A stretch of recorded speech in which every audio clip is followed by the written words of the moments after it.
All right, today we're diving into the mind of a true Wall Street legend, Jesse Livermore. We're going to break down the hard-won secrets that made him millions, and, yeah, the massive mistakes that cost him just about everything. And our guide for this? It's Livermore's own classic from 1940, How to Trade in Stocks.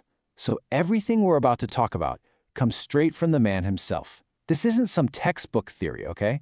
This is a playbook that was forged in the fire of the real markets. Yeah, they called him the boy plunger. I mean, this guy was a market genius, and his wisdom, it was built over 40 years of some seriously high-stakes trading. His entire career was basically a masterclass in how markets move. And you know what? His insights are just as sharp today as they were 100 years ago. But here's the thing. Even a genius learns their most valuable lessons from their most painful failures. And for Livermore, his biggest blunder wasn't just about losing money. It turned out to be a profound lesson in disguise. So the scene is the cotton market. And Livermore? He is absolutely certain it's about to soar. He's got the right idea, no doubt about it. The problem, the market just wasn't ready to make that move, but he was. And that's where everything went wrong. He gets caught in this vicious cycle. He jumps in, buys a ton of cotton, and his own huge order actually pushes the price up a little. So for a second, he probably thinks, see, I'm right. But the market just wasn't there yet. The price slumps right back down, he sells out in total frustration, takes a loss, and then, you're not going to believe this, he does the exact same thing again, 5 times, in just 6 weeks. And the financial cost of this complete lack of discipline, was just staggering. I mean, with every failed attempt, the losses just kept piling up.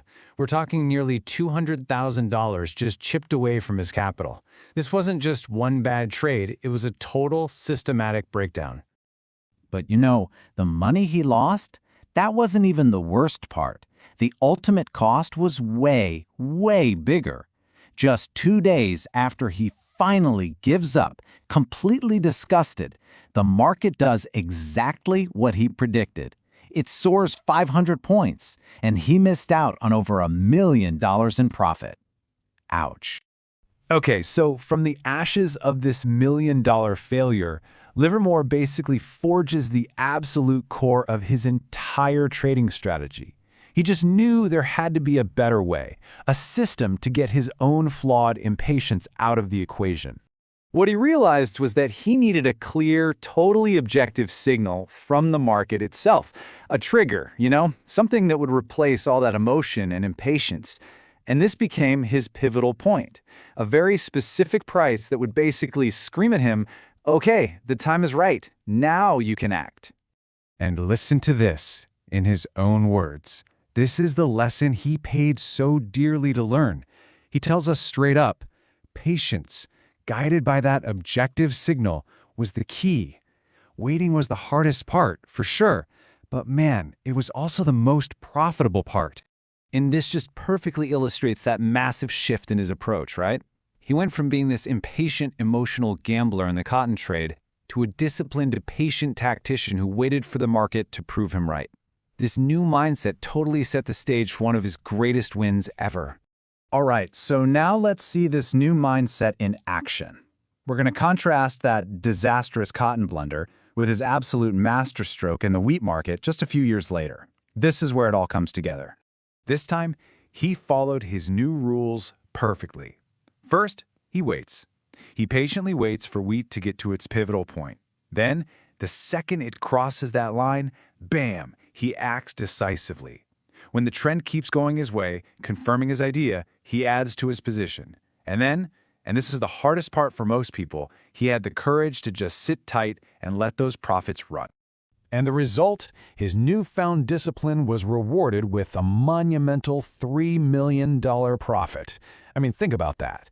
This one single, well-executed trade completely dwarfed all the money he lost and missed out on in that whole cotton fiasco.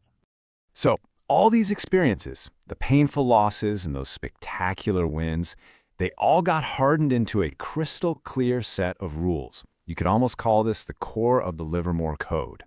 Rule number 1, And you could argue it's the most important. Never, ever average down on a losing position. It's a direct warning against throwing good money after bad. If a trade goes against you, don't try to be a hero and buy more just because it's cheaper. You just have to admit you were wrong. And his logic here was so simple, yet so powerful. He said profits take care of themselves, but losses never do. Your number one job as a speculator is to protect your capital. Think of a small loss as your insurance premium. You cut that losing trade quickly, and that guarantees you have the cash and the mental clarity to be ready for the next great opportunity when it comes along. And there were more rules, of course. He preached letting your winners run. That's a direct lesson from his big wheat trade. He insisted on waiting for the market to confirm your opinion. Hello, cotton blunder. And he advised focusing your attention on just a few of the big leading stocks. And maybe most importantly, ignore all of those so-called hot tips and inside information. So when you step back and look at all of it, the patience, the discipline, the risk management, all of these rules, they all point to one central, really powerful idea about the right way to approach the market. And here it is. This is really Livermore's final thesis. Success doesn't come from gambling, or from hoping, or from being scared.